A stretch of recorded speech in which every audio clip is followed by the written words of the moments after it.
O people and public figures, learn from a preaching that God has mentioned in Quran to its friends.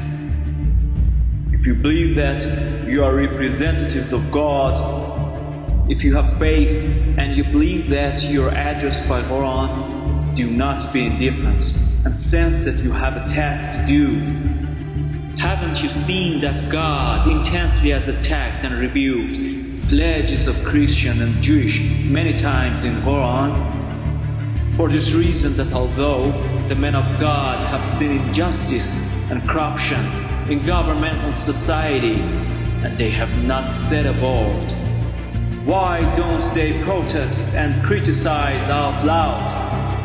It says that course who has not enjoyed the good and forbade the evil, and that is extremely wise trait.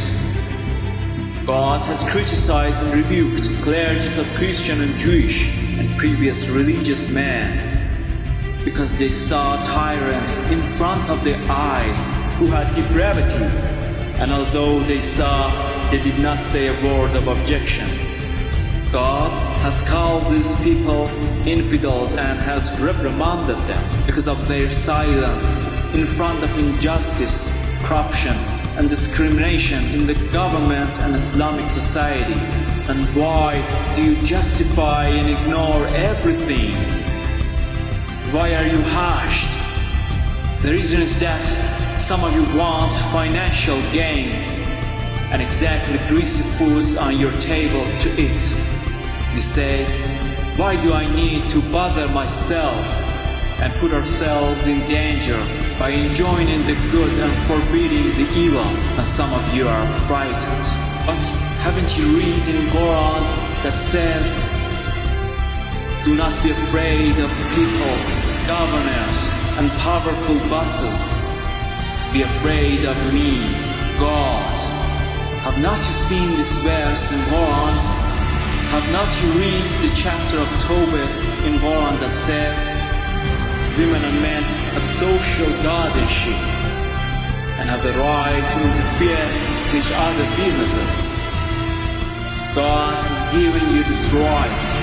You should not have been indifferent towards each other, but to have been sensitive and sharp, to some extent that you enjoy the good and forbid the evil each other. If only this principle of enjoying the good and forbidding the evil, which means non-stop supervision, criticism, objection, encouragement of being charitable, justice, and clash with injustice, discrimination, oppression, put into application, other divine tasks will get executed. Just achieve this only duty. Do not be afraid. Do not obey the word. Do not be epicure and glutton. That's a shame. You do not even use to perform this task. But I, as Imam Hussain, used to do that. Enjoying the good and forbidding the evil is an invitation to Islam and religion. It is not only saying that justice is ethical and injustice is immoral. It means blocking injustice and mistreatment from happening and to hamper them, and compensate inequality and injustice. This is your feasible duty. You should get involved. You should stand tall in front of oppressors, face to face, to criticize them and make them pay back. Sharing public treasury fairly and public properties and portion of the fortune justly are the commands of God. Gathering tax from the rich and using that for sake of poor is the rest of that duty. You, the group of people that are famous for goodness and are called religious scholars, it's because of God that you have prestige among people, and both rich and poor are cooperative with you. By the name of religion, they cooperate with you and they respect you and put you first in consideration compared to themselves. However, you do not have any superiority over them, and you have not served them utterly. You have gained high regard free of charge. Because of the name of religion, you and your words have credits. Your ranks are as a result of God's mercy. They are not your achievements. You cross the street as like kings with such a significant arrogance. How have you earned this admiration and social estate? Merely because people believe that you may rise for the fairness of God. But you have mostly failed in fulfilling your duties and acceptance of God's right. And you have undervalued divine leaders. You have wasted lower classes and poor rights. You have turned your back on poor and weaklings' rights.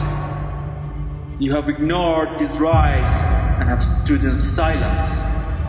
But you have demanded our rights that you have thought they are yours. Wherever it was poor's rights, you have turned your back on. And you said, if God wants, it will compensate that in the hereafter. But wherever it was your right, you stood up firmly, and you demanded them intensely. Neither you invested your funds in the sacred way, nor put your life in hazard to save humanity and justice. And not even you wanted to conflict with your relatives and friends for the sake of God, justice, and Islam. Considering all this negligence, do you still want paradise from God? Considering all this worldliness and secularization, do you want to be a prophet's neighbor in heaven? However, I'm fearful of God revenging you one of these days, and God is going to revenge you eventually. Poor and weaklings are left alone in the lands of Islamic nations, and they are helpless and no one has mercy on them, and you do not even perform your religious and divine duty, and you hinder and avoid assisting the person who wants to execute that. God's covenant is that poor and weaklings must not suffer from hunger in cities, and no one supports them. This is God's covenant, and you have betrayed. You are trying to make peace and truce with government constantly to put yourselves in the safe zone. However, people's rights and welfare are insignificant for you.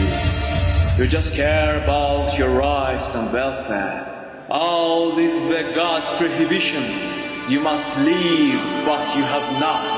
You must have enjoined oppressed and corrupt people to good, and forbade them from evil, but you have not. And your affliction is way more than others, because you were the scholars of religion, and you were the Prophet's companions, and you were in front of the public's attention, and they recognized you as the representatives of Islam. Your pullback from death has put these governors in charge of community. You have attached yourselves to this materialistic life, and you have not decided to detach yourselves yet. But you should be aware of this fact that whoever does not die in God's way eventually is gonna die. Do you think if you do not become a martyr, you will live forever? If you do not become a martyr, sooner or later you are going to die with objection. You do not want to leave the world, but the world is going to abandon you. So, you religious scholars, put your lives in danger before it gets late.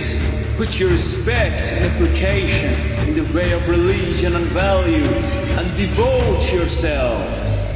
You have delivered these poor and weaklings with tied hands to the tyrant system. Some group of people has become their slaves. They've been smashed under the hands of feet, as light as defeated and dominated slaves. Some cannot find the bread to eat at night. They put some professional spokesman in each city to build up the public's minds by telling lies to them. People cannot push back those hands that want to violate them, to defend themselves. Although we have been seeing all these tragedies, we were unconcerned about that. These are a couple of oppressors and powerful men that treat poor and weaklings violently and rule with a non-Islamic method. These are a couple of oppressors and powerful men that treat poor and weaklings violently. These are a couple of oppressors and powerful men that treat poor and weaklings violently and rule with a non-Islamic method. Unfortunately, they have obeyed unquestionably. However, they neither have faith in God nor resurrection. You make me feel wonder, because this land is wide open under the rules of tyrants. Some cash balls rule over.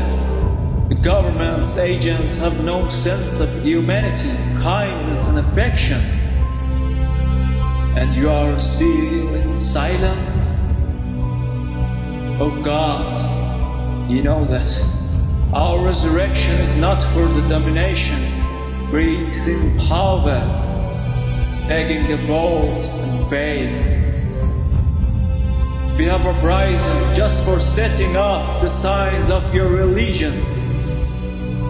These people throw out the guide signs and road signals. And I want to uprise these signs once again. My resurrection is because people have got confused and astray. They must get acquainted. We must splash our blood on the faces of these asleep people to wake them up. God is everything for us, and we merely trust it. We turn to it, and the extremity is going back to it.